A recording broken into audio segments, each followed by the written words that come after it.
Hey, good morning everybody, it's Mike and thanks for jumping on here with me today. Yesterday we started a conversation titled Success Leaves Clues. What do highly successful agents all over the country have in common? Do they share some common traits that would give us some clues into their success? Well, I've always found so. Yesterday we talked about three of them. The first one is they have a very defined area of focus. They have a target audience or a niche. And excuse me as we have a lot of noise going on in the background behind me. Live TV, right? You can't make this up. So they have a very defined area of focus, a niche, a specialty. Number two, they're amazingly consistent. Really one of the keys to their success. They run their business like a business. And number three, we talked about yesterday, they set very high standards for themselves. They set higher standards for themselves than anybody else could expect of them. I wanted to continue this because I think I've over the years been able to identify 10 traits. Number 4 on my list in no particular order. They're not in order of priority. But number 4 is they manage their time. You know, time's a great equalizer, right? Doesn't matter who you are, where you're from, doesn't matter. Everybody gets the same number of minutes in every day. Nobody gets more minutes. I think time's the great equalizer on this planet. Highly successful people, just simply, they have the same amount of minutes everybody else does. They just simply manage that time better. People that are less effective, time just slips away from them. They don't treat it as a precious commodity. Number 5 on my list, they work to control their emotions. I ought to move this up to number 1. As a matter of fact, I ought to just slip this into all 10 points. They work to control their emotions.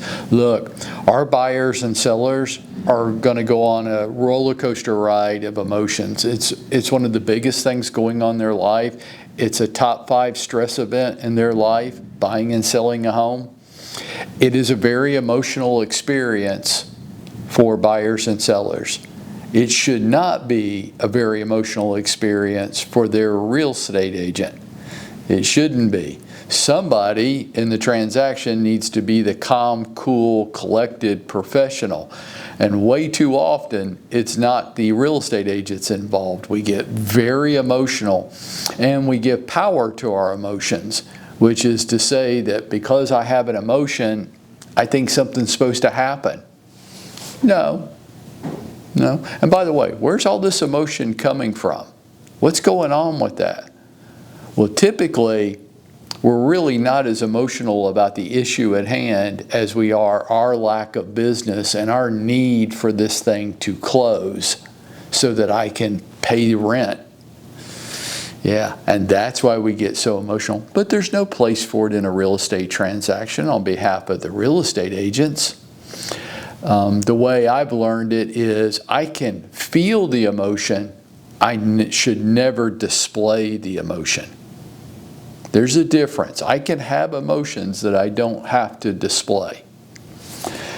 Number 6 on my list, they try to build a career, not a month.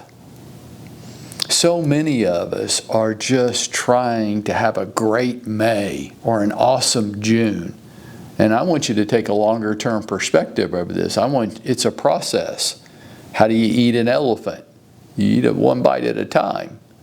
You don't eat it all at lunch today, right?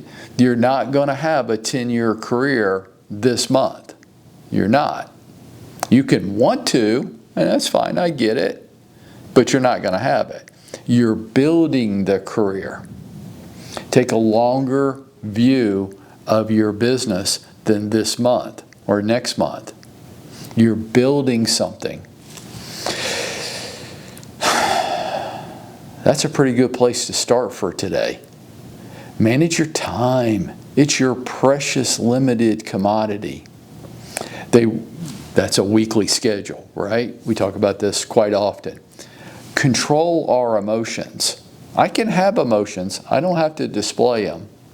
And I'm building a career here, not just having a good month.